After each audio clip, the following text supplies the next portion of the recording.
ಮಳಿಗೆ ಉದ್ಘಾಟನೆ ಕಾರ್ಯಕ್ರಮ ಮುಗಿದಿದೆ. ನಂತರ ಈಗ ಚಾರುಕೀರ್ತಿ ಭಟ್ಟಾರಕ ಸ್ವಾಮೀಜಿ ಅವರಿಗೆ ಒಂದು ನಮನ ಸಲ್ಲಿಸೋದಕ್ಕೆ ಪುಷ್ಪಾರ್ಚನೆ ಸಲ್ಲಿಸೋದ್ರ ಮೂಲಕ ಬಹಳ ಪ್ರೀತಿಯಿಂದ ನನ್ನ ಗುರು ನನ್ನ ಶಿಷ್ಯ ಅಂತ ಏನಾದರೂ ಇತಿಹಾಸ ಪರಂಪರೆಯನ್ನು ಒಪ್ಕೊಳ್ಳೋದಾದ್ರೆ ಅದು ನಮ್ಮ ಕರ್ನಾಟಕಕ್ಕೆ ಮಾತೃ ಹೃದಯ ಅಂತ ಹೇಳಿ ನಾವು ಅನ್ಕೊಳ್ಬೇಕಾಗ್ತದೆ. ಅಂತ ನಮ್ಮ ಸಂದೇಶ್ ಅವರು, ಮಲ್ಲೇಶ್ ಗೌಡರು ಎಲ್ಲರೂ ಕೂಡ ಒಟ್ಟಿಗೆ ಈ ಕಾರ್ಯಕ್ರಮ ಯುವಕರಾಗಿ ಈ ಕಾರ್ಯಕ್ರಮವನ್ನು ಮಾಡಿದ್ದಾರೆ. ತುಂಬಾ ಸಂತೋಷ ಆಯ್ತು. ನಮ್ಮ ಎತ್ತೂರಿನ ಶ್ರೀಮಠದ ಸದ್ಭಕ್ತರು ಎಲ್ಲರೂ ಕೂಡ ತಾಯಂದಿರು ಕೂತ್ಕೊಂಡು ಒಂದ್ ಕಡೆ ಪ್ರಸಾದ ಸ್ವೀಕರಿಸ್ತಾ ಇದ್ದಾರೆ. ನಮ್ಮ ಎಲ್ಲ ಬಂದಿರುವಂತ ತಾಯಂದಿರು ಕೂತಿದ್ದೀರಿ, ಬಹಳ ಸಂತೋಷ. ಸಮ್ಮೇಳನಾಧ್ಯಕ್ಷರ ವಿಚಾರದಲ್ಲಿ ಇಡೀ ಕನ್ನಡ ಸಾಹಿತ್ಯ ಪರಿಷತ್ಗೆ ಒಂದು ದೊಡ್ಡ ಆತಂಕ ಎದುರಾಗಿತ್ತು. ಕನ್ನಡ ಸಾಹಿತ್ಯ ಪರಿಷತ್ತು ಮತ್ತೆ ಕನ್ನಡ ನಾಡು ಮತ್ತೆ ಕನ್ನಡಿಗರ ಆ ತುಗುಳವನ್ನು ಒಂದೇ ಒಂದು ಮಾತಿನಿಂದ ನಿವಾರಿಸಿದ ಮಹಾನುಭಾವ ಡಾಕ್ಟರ್ ಸಿದ್ದಲಿಂಗಯ್ಯನವರು.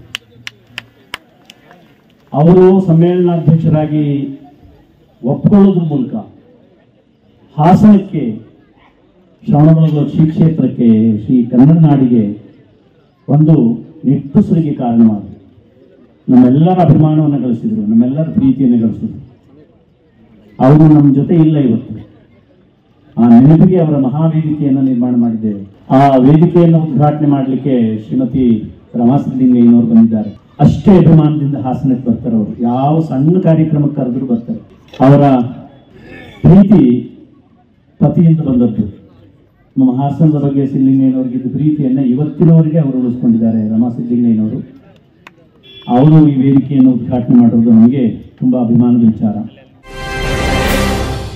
ನಾಡು ನುಡಿಯನ್ನ ಉಳಿಸಿ ಬೆಳೆಸಿ ಅಂತ ಹೇಳುವಂತಹ ಒಂದು ವಿಷಮ ಪರಿಸ್ಥಿತಿ ನಮ್ಮನ್ನ ಕಾಡ್ತಾ ಇರೋದು ನಿಜಕ್ಕೂ ಕೂಡ ಒಂದು ವಿಷಾದನೀಯ ಸಂಗತಿ. ನೋಡಿ, ಕನ್ನಡ ನಾಡಲ್ಲಿ ಇದೀವಿ, ಕನ್ನಡ ನಾಡಿನ ನೀರನ್ನ ಕುಡಿತೀವಿ, ಕನ್ನಡ ನಾಡಿನ ಗಾಳಿಯನ್ನ ನಾವು ಆಸ್ವಾದನೆ ಮಾಡ್ತೀವಿ, ಈ ಕನ್ನಡ ನೆಲದಲ್ಲಿ ಬದುಕ್ತಾ ಇದ್ದೀವಿ. ಆದ್ರೂ ಕೂಡ ಎಲ್ಲರಿಗೂ ಕೂಡ ಈ ಮಾತೃಭಾಷೆ ಕನ್ನಡ ಭಾಷೆ ಬೇಡವಾಗಿದೆ. ನೋಡಿ, ಅನ್ಯ ಭಾಷೆ ಬೇಕು ನಮಗೆ, ಆದರೆ ಅದೇ ನಮ್ಮ ಬದುಕಲ್ಲ. ನಮ್ಮ ಬದುಕು ಕನ್ನಡ. ನಮ್ಮ ನರನಾಡಿಯಲ್ಲಿ ಕನ್ನಡ ಭಾಷೆ ಉಳಿಬೇಕು, ಬೆಳಿಬೇಕು. ಆ ಕನ್ನಡವನ್ನ ಮುಂದೆಂದೋ ದಿನ ಕನ್ನಡ ಭಾಷೆ ಇತ್ತಂತೆ ಅನ್ನುವಂತಹ ಒಂದು ದುರಾದೃಷ್ಟಕರವಾದಂತಹ ಸಂಗತಿ ನಮ್ಮ ನಾಡಿನಲ್ಲಿ ಬರಬಾರದು. ಹೊರಗಿನವರೆಗೆ ಒಂದು ಸ್ವರ್ಗದ ಸೀಮೆ ಅಂತ ಅರಿವಾಗುತ್ತೆ. ಆದ್ರೆ ಈ ಮಲೆನಾಡಿನ ಒಳಗೂ ಕೂಡ ಅದೆಷ್ಟೋ ಸಮಸ್ಯೆಗಳು ಕಾಡ್ತಾ ಇದ್ದಾವೆ. ರೈತರ ಸಮಸ್ಯೆಗಳಿರ್ಬೋದು, ಆನೆಗಳ ಸಮಸ್ಯೆ ಇರ್ಬೋದು, ಬೆಳೆಯ ಸಮಸ್ಯೆ ಇರ್ಬೋದು, ಕೆಲಸಗಾರರ ಸಮಸ್ಯೆ ಇರ್ಬೋದು, ಅನೇಕ ಸಮಸ್ಯೆಗಳು ಈ ನಾಡಿನಲ್ಲಿ ಕಾಡ್ತಾ ಇದೆ.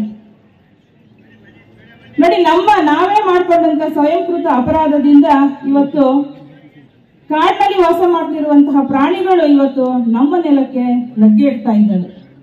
ಇದರಿಂದ ಅದೆಷ್ಟು ಆಸ್ತಿ ಹಾನಿ, ಪ್ರಾಣ ಹಾನಿ.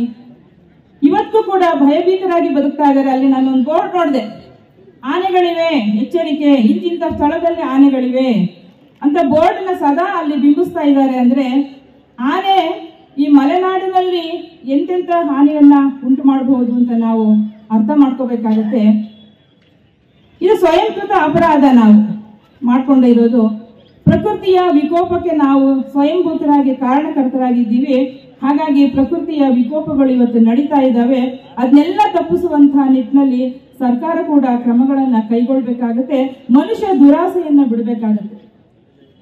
ಎಲ್ಲವೂ ನನಗೆ ಬೇಕು, ಕಾಡಿನಲ್ಲಿರೋದು ಬೇಕು, ನಾಡಿನಲ್ಲಿರೋದು ಬೇಕು, ಎಲ್ಲವೂ ನನಗೆ ಬೇಕು ಅನ್ನುವಂಥ ದುರಾಸೆಯ ಮಟ್ಟಕ್ಕೆ ಹೋಗಿರುವಂತಹ ಇವತ್ತಿನ ಜನತೆ ಅದರ ಕಷ್ಟ ನಷ್ಟಗಳನ್ನ ಅನುಭವಿಸ್ತಾ ಇದ್ದಾರೆ.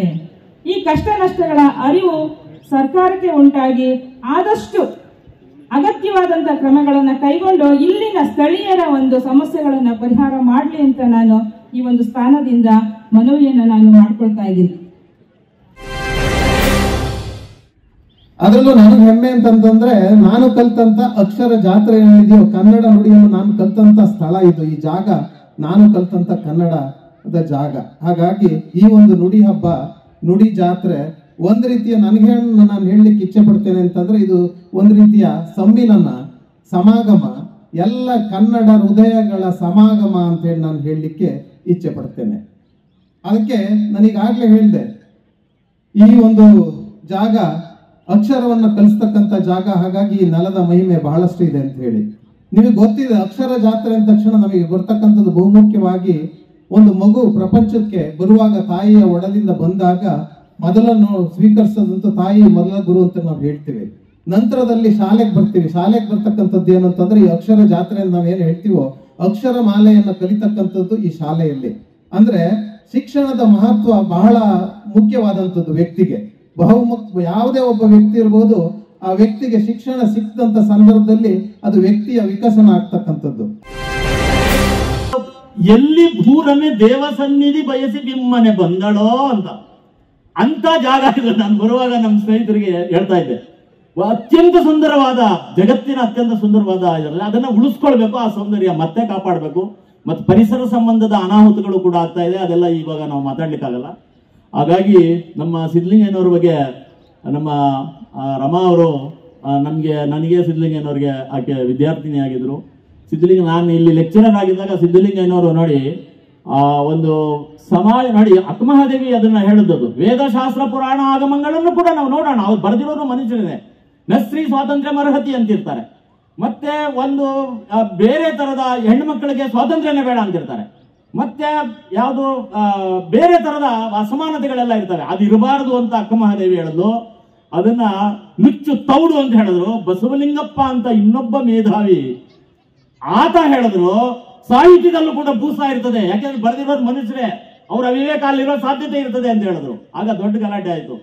ಸಿದ್ಧಲಿಂಗಯ್ಯ ಇನ್ನ ಫಸ್ಟ್ ಇಯರ್ BA ವಿದ್ಯಾರ್ಥಿ, DR ನಾಗರಾಜ್ ಅಂತ ಇನ್ನೊಬ್ರು ಇದ್ರು, ಅವ್ರು ಇವತ್ತಿಲ್ಲ. ಅವರಿಬ್ರು ನಾನು ಕೊಡಗಿನಲ್ಲಿ ಲೆಕ್ಚರರ್ ಆಗಿದ್ದೆ ನೋಡಿ. ಅಲ್ಲಿ ಅವ್ರು ಹೇಳಿದ್ರು, ಆವಾಗ ಬಸವಲಿಂಗಪ್ಪನವ್ರು ನನ್ಗೆ ಗೊತ್ತಿದ್ರು, ಅವ್ರು ಕರ್ಸ್ಕೊಂಡ್ರು. ಅವ್ರು ಹೇಳಿದ್ರು, ಇಲ್ಲ ಅಕ್ಕಮಹಾದೇವಿ ಹೇಳೋದ್ ಮಾತನ್ನ ಇವ್ರು ಹೇಳ್ತಾ ಇದ್ದಾರೆ.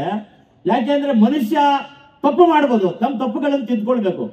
ಸಾಹಿತ್ಯ ಅಂದ್ರೆ ಏನು, ಸಾಹಿತ್ಯನೇ ಬಹಳ ಅತ್ಯುತ್ತಮವಾದದ್ದು ಅಂತ ಏನಲ್ಲ, ಸಾಹಿತ್ಯದಲ್ಲಿ ತಪ್ಪಿದ್ರೆ ನಾವು ತಿದ್ಕೊಳ್ಳೋಣ ಅಂತ.